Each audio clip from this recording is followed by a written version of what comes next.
Hey everybody, welcome back. It's Maggie, and today we're just gonna keep talking about weird stuff on my channel because I feel like we've already talked about natural deodorants and my switching symptoms when I switched from traditional deodorants to natural, and maybe some reactions that I had. And I think that it was really helpful for a lot of my subscribers. You know, we've had a lot of good dialogue in the comments about those, and if you haven't seen those videos, I'll be happy to link them in the description box below. But today I want to talk about another natural product. Now I say natural, but it really is natural. I want to talk to you about LOLA, and this is a 100% organic feminine care line, and they actually market themselves, I'm going to read off my computer here, as organic cotton feminine care in customized assortments delivered to your door. So pretty straightforward. It's sort of like my natural deodorants, which it wasn't like a burning question that I've had for a long time, like what's in our feminine care products.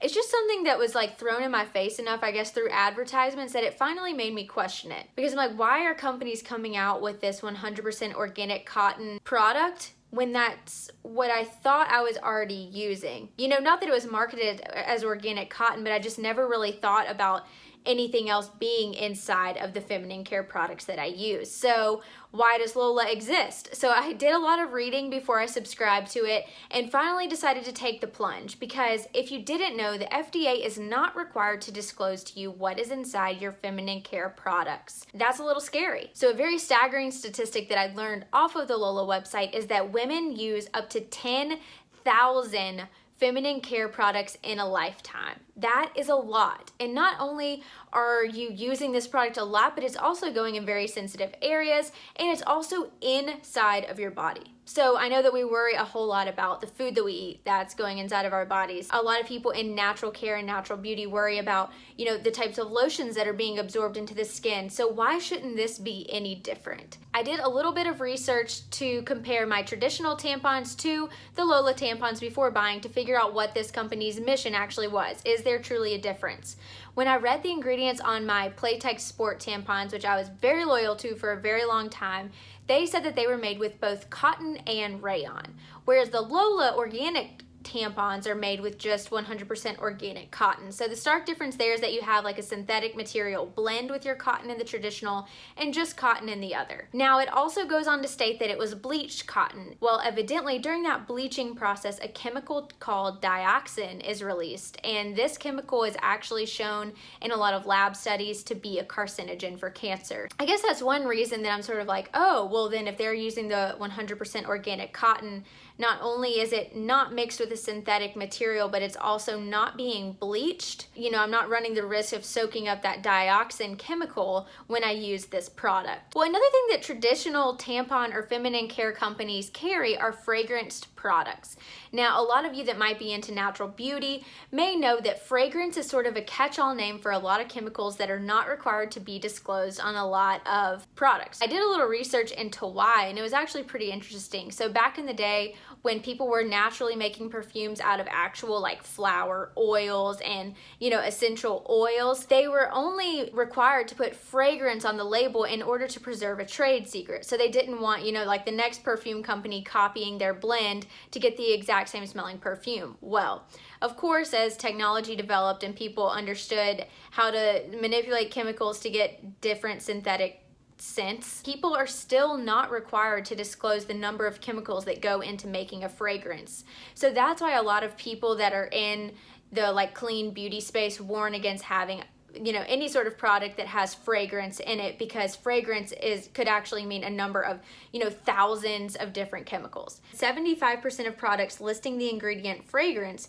contain phthalates, which have been shown to disrupt hormone activity, reduce sperm counts, and cause reproductive malformation, and have been linked to liver and breast cancer, diabetes, and obesity. So the fact that LOLA does not contain fragrance in any of their products is another reason why I could really get behind this brand. Okay, so now that you've learned a little bit about why LOLA exists, let's talk about their product offerings to see if you're interested in picking up any of these now that you know a little bit more about the company's mission and how their ingredients compare to traditional feminine care product ingredients. So they have the plastic compact applicator tampons, the traditional cardboard applicator tampons, the just cotton with no applicator tampons, light daily liners, and your heavier night pads.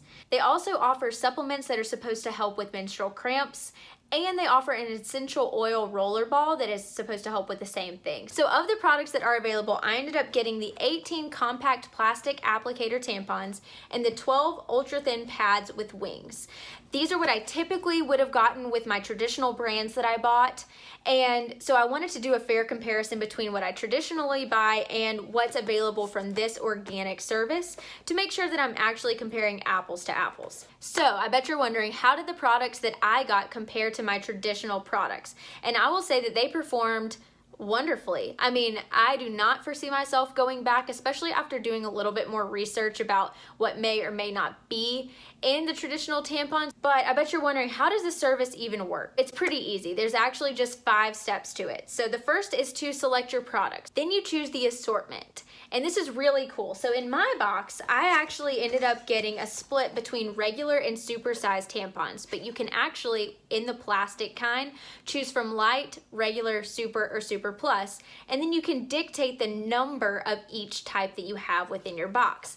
Now, I thought the customization was so cool that I ended up getting 2 boxes of the mix, when I really could have just gotten like 1 box of regulars and 1 box of supers, but it doesn't cost any extra to do it that way. It's just a cool way to make sure that you're getting what you want. The next step is to choose the quantity. So once you've customized the box to fit your perfect needs, do you want 1 box, 2 boxes, 3 boxes? Those are the typical quantities that you can choose. Now I went ahead and got 2 boxes, which leads me to my next point, is to choose your frequency. Now because I got 2 boxes, I think that that's gonna last me about 2 cycles, which means that I will only need boxes delivered every 2 months rather than every month. And you can change these quantities at any time. You always have the option to add to your order or maybe add an additional month that you want the delivery to come, which I think is awesome. There's also no fee for canceling your subscription service, and you can reactivate it at any time. Now that you know what LOLA is, what products they offer, and how the subscription box works, you want to know how much it costs. And of course, that is something that I was very concerned with as well. But something that you have to ask yourself when going into this type of subscription is, does the organic label and maybe the company's mission, does that mean a lot to you? Do you think that the benefits of this product and using it long-term outweigh the costs that you might shell out if you buy these products? So it's a personal choice depending on your values and what's important to you in your products as a consumer. Just keep that in mind as I tell you these figures. 2 boxes of 18 is going to cost you $20, which equates to about 55 cents per unit. Now I will say, if you go ahead and buy the 3 boxes and a shipment, then it actually brings the per unit price down to 50 cents. So it's actually more advantageous to go ahead and get 3 boxes and then adjust your subscription and delivery time as necessary. My Tampax Sport, I used to buy the 50 pack. So it was 25 regulars and 25 supers in 1 box. And it typically cost me somewhere between $8.50 and $10. That actually equates to 17 to 20 cents per unit. So you can see that there's definitely about a 30-cent discrepancy between each unit in the box. Again, I told you it was more expensive. I'm being honest, that's the price. I think that they perform just the same, and the fact that the ingredients are disclosed to me on the box and the company is doing their best to be completely transparent, that makes me more loyal to them than it does to a company that doesn't disclose all of their ingredients because they're not required to do so. But again, you have to figure out if this service is something that is worth it and means something to you. If you would like to give this a try, I know that the code FIRST15 gets you 15% off of your very first order. And if you get to the site using the link in the description box below, it'll give you an additional $5 off of your order. So if you like this video, then please like it. And if you want to learn more about products that 20-somethings use in their everyday life to help you choose between this product or that product, then subscribe. Stick around, join the community, and I'll see you in my next one. Bye.